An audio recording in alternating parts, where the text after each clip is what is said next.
The word magic carries with it echoes of something ancient, mysterious, and yet profoundly intimate. When we hear about magicians, witches, and sorcerers in movies, books, and legends, we're transported to a universe where the impossible becomes possible. But beneath the awe and fantasy lies a deeper, more unsettling question. What is magic truly? Is it real, or simply a myth perpetuated across generations and cultures?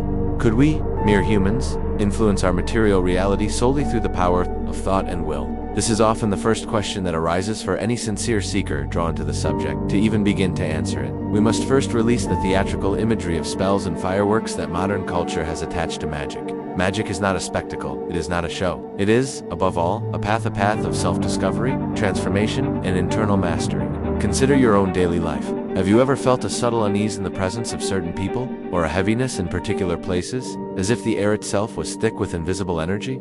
Perhaps you've heard a song that instantly stirred a memory so powerful that it brought you to tears. These aren't coincidences. They are evidence that we live in a field of unseen forces and vibrations that are constantly shaping and reshaping our experience. Magic begins with the recognition that the world is not merely composed of solid objects, but of energy and vibration. Our reality is a tapestry of frequencies, and what we perceive through our senses, colors, sounds, textures, emotions, is simply how we interpret these vibrational differences. This vibrational field, in turn, is deeply influenced by our thoughts and feelings.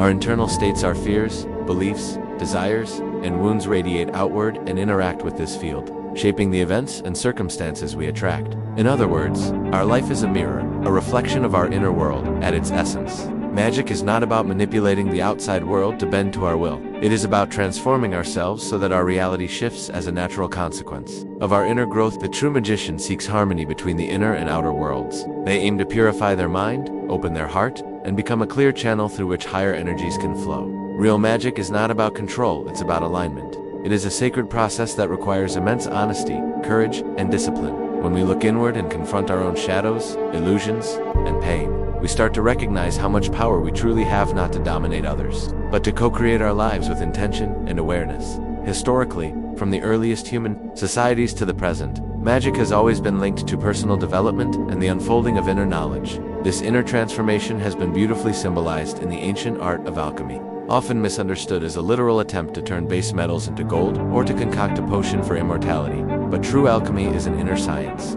Its purpose is not to alter the external world, but to refine the self. Alchemy teaches that human beings are composed of three fundamental elements: body, mind, and spirit. All three are deeply interconnected, and only when they are in balance can transformation occur. The body is the starting point. Far from being a hindrance to spiritual work, it is the very vessel through which all growth is made possible. Alchemists view the body as a sacred cauldron, a container in which raw experiences are cooked, broken down, and purified. To care for the body with awareness through diet, movement, rest, and respect for its rhythms is to prepare the ground for deeper work. The mind, meanwhile, is the alchemist's laboratory. It is where the raw materials of thought are examined, refined, and transmuted. Many of our thoughts are like heavy lead, negative, self-defeating, inherited from others. Through practices like meditation, self-inquiry, and cultivation of virtues such as patience, compassion, and discipline, we begin to refine this mental material. In time, we replace fear with clarity, doubt with insight. The spirit, unlike body and mind, does not require transformation. It is already perfect. The spirit is the hidden gold within us, a latent, untouched, waiting to be revealed. The challenge lies not in changing the spirit, but in removing the layers of mental and emotional distortion that conceal it. When the body is cared for and the mind is clear, the spirit can finally shine through. The energy of the divine flows naturally when we become receptive to it. Alchemists describe the journey of transformation in symbolic stages. The first is blackness, or negredo, where one confronts confusion, fear, and limitation. This is the breaking down phase, where the ego loses its grip. It is painful, but essential. Without this inner death, no new birth is possible. After the darkness comes whiteness, or albedo, a stage of purification. Here, the seeker begins to see glimpses of their true essence. The fog lifts. There is light, clarity, and a growing connection to the divine. Then comes yellowness, citrinitis, the dawning of inner wisdom. The lessons of suffering begin to integrate. One feels a new sense of purpose, as if finally understanding their role in the grand design. Finally, the stage of redness, rubedo, represents union and completion. Body, mind, and spirit are aligned. the lead has been transmuted into gold. The seeker becomes not just awakened, but capable of serving as a vessel for transformation in others. As one steps deeper into the mysteries of magic, it becomes clear that every experience, joyful or painful, is an opportunity to practice alchemy. Every emotion is a chance to transmute lead into light. Each act of courage in the face of fear, each moment of compassion in place of judgment, is a magical act. This is how we bring the spiritual into the material. This is how we shift our vibration, and thereby shift our lives. History has shown us examples of those who walked this path. Paracelsus, a Renaissance healer and alchemist, challenged the medicine of his time by emphasizing the link between body, mind, and spirit. He saw nature as a divine pharmacy and believed that every illness had a cure hidden in the natural world, if only we learned to read the signs. He introduced the idea that plants and minerals bore signatures, visible clues to their healing potential. For Paracelsus, self-knowledge was the gateway to understanding the universe. Heinrich Cornelius Agrippa, another great thinker, studied the sacred connections between the heavens and the earth. He believed magic to be a divine science, one that revealed how every element of creation was connected through sacred correspondences.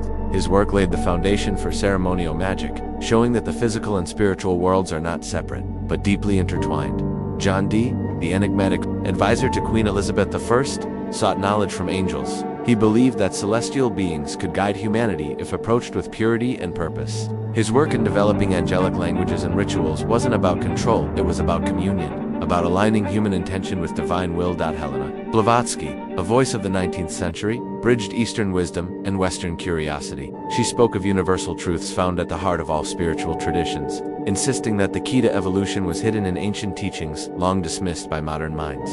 Her vision of magic was not about spectacle, but about awakening to a reality beyond the surface. Eliphas Levi, whose writings redefined magic for the modern era, emphasized the reconciliation of opposites, light and shadow, masculine and feminine, spirit and matter. He saw the magician not as a performer, but as a philosopher crafting reality through symbolic understanding and spiritual discipline. Magic, then, is not about escaping reality, it's about seeing it clearly, engaging with it fully, and shaping it with consciousness. It is the hidden thread between the visible and invisible, the bridge between what is and what could be. It teaches that we are not passive beings in a predetermined world, we are co-creators, not scripts handed down by fate, but canvases waiting for our brush. To walk the path of magic is to walk the path of self. It is to understand that every challenge is a lesson, every emotion a teacher, and every moment a choice. It is to accept that the universe responds not to our words or desires, but to our vibration. As we purify that vibration through thought, emotion, action, and will, we become capable of shaping reality with elegance and precision. This is the secret, long hidden in plain sight.